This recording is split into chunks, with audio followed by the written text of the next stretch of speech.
David Trimble had finally been re-elected as First Minister after days of wrangling. Mr Trimble then tried to hold a news conference as rival unionists opposed to the Good Friday Agreement called him a traitor. That was followed by pushing and shoving with nationalist politicians. Both groups blamed each other for starting the trouble. Here's our Ireland correspondent Mark Webster. Barrack from the moment he entered Stormont's main hall.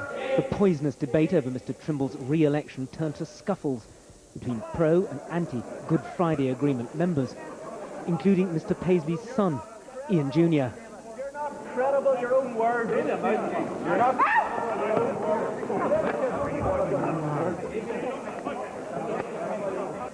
By the electorate at the election. May I also say, particularly to the people of Northern Ireland, that we... Security staff tried to restore order as nationalists and democratic unionists faced each other.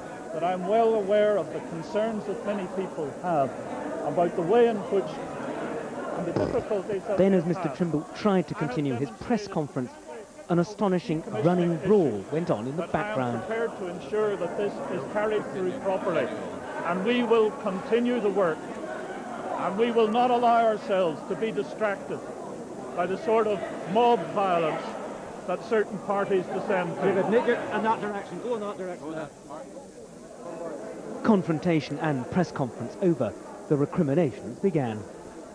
After doing what they have done in cheating and rigging and deceiving, then think that they can punch members of the Assembly out here in this hall and push them away. They have another thing coming to them.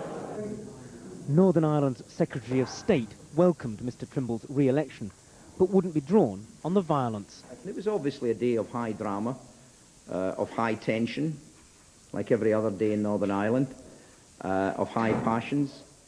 But I am content that we now have a First Minister and Deputy First Minister.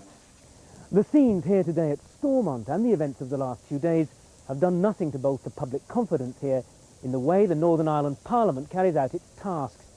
That's why in the next few months there will be a review of the rules to make sure that government here is both more representative and less confrontational.